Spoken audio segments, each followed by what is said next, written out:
naman akalain na hindi ko rin inaasahan pa. Narito tayo ngayon upang matunghayan ang nagiinit, nagbabaga at talaga namang usap-usapan at nagtitrending na latest issue ni Ate Erica.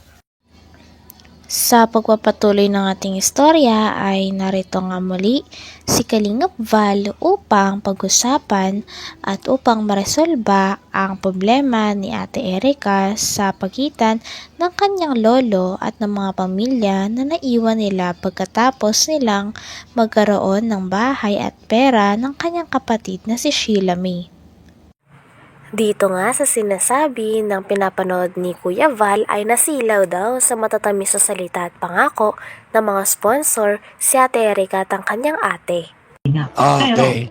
Nasilaw. Nasilaw talaga sila. Bakit biglang-biglang nagbago ang ihip ng hangin? Yun lang. Yun naman pala. Yun naman pala. Maaaring Oh, nasilaw sa nasilaw. matatamis na salita at pangako ni sponsor. Wala Hindi po, totoo yan. Hindi po. Bakit po binawi ni Jun E ang kalahating milyon? Alam niyo kung bakit?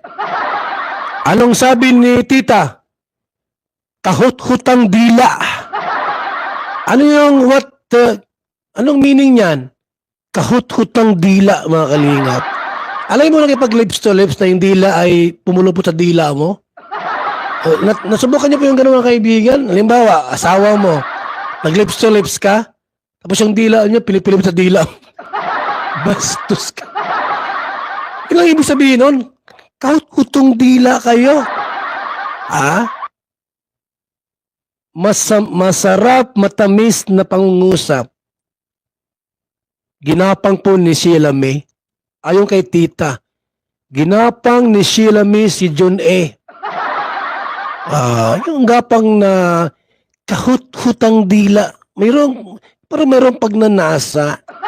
Alam mo yung ano mga kalingap, yung may konting yung may konting ano po, yung may konting yung inano mo siya, tawag diyan mga kalingap.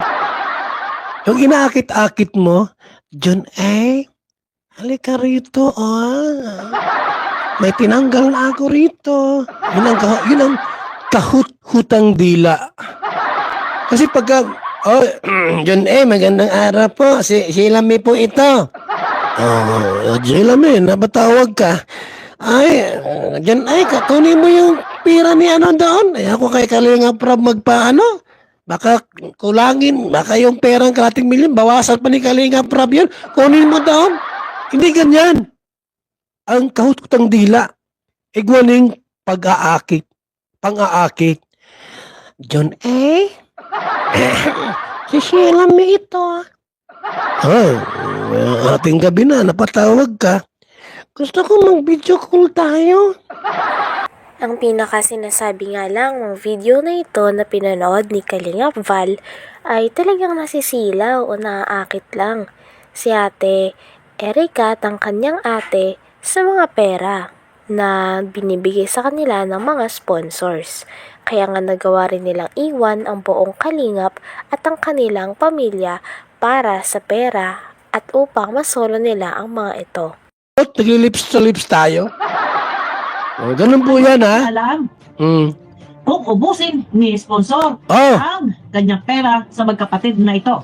Dito lang, ang highlight lang ng video ay napatunayan na talagang mahilig sila Mahilig sila. o nasisilaw sila sa mga pangako o sa pera. Ang tanong, Ayun na guys, muli na babalik.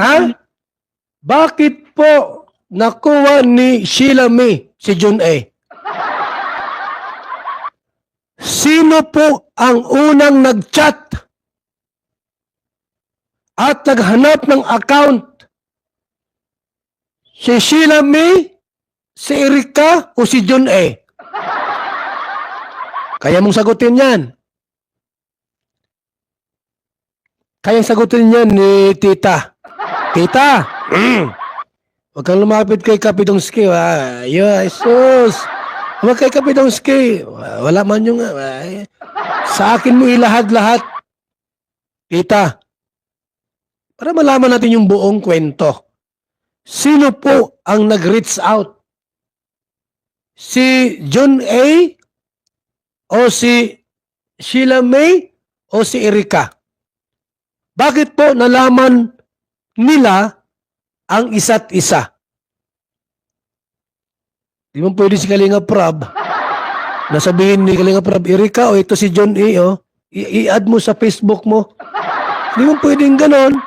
It's against the rule na yung beneficiary pa magkaroon ugnayan sa sponsor. Bawal yan.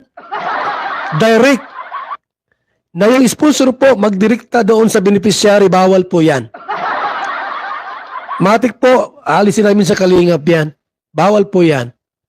So, ibig sabihin po, sino kaya yung unang nag-reach out?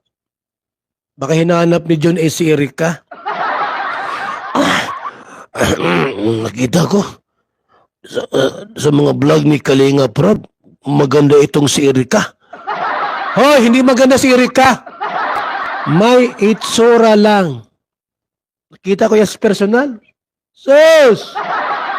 May itsura. Pero hindi maganda po.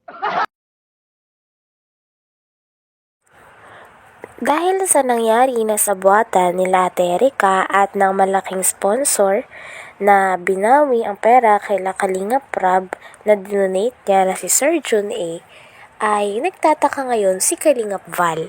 So, sino nga ba ang pinakaunang nag-reach out sa kanilang dalawa?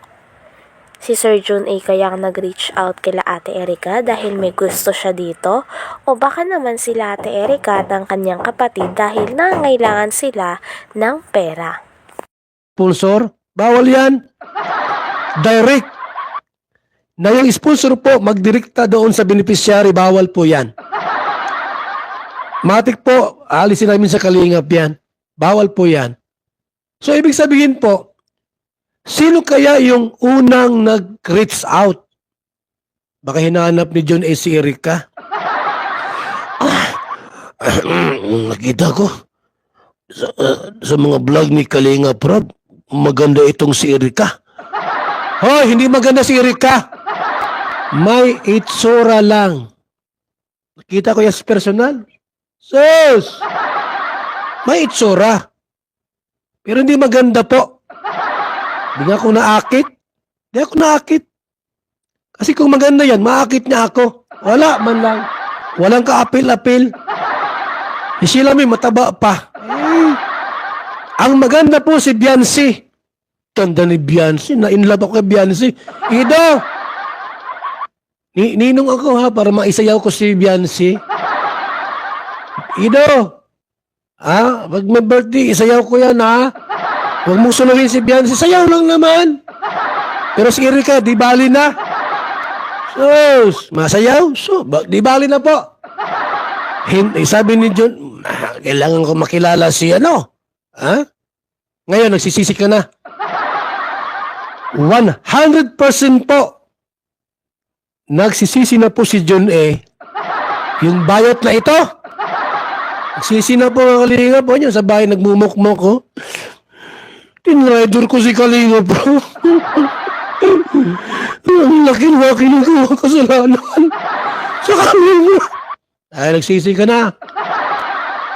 Pasaway ka ay. Sama ng ugali mo. Binigay mo yung pera, babawiin mo. Kung sa akin yung ginawa, may resibo, oh. Yan, oh. Resibuhan kita. Never mo nang mababawi ang pera mo. Never na never po. Wala ka na, sorry na lang. Ito, si Bupil, mga kalingap. Ayun na guys, muli nagbabalik ko ang inyong lingkod. Ayan, isang sapat na ebidensya. Hanggang dito na lamang muna ang ating nag-iinit, nagbabaga, pinag-uusapan at talaga namang nagtitrending na latest issue ni Ate Erica. Maraming salamat sa inyong panunood. Hanggang sa muli. Bye!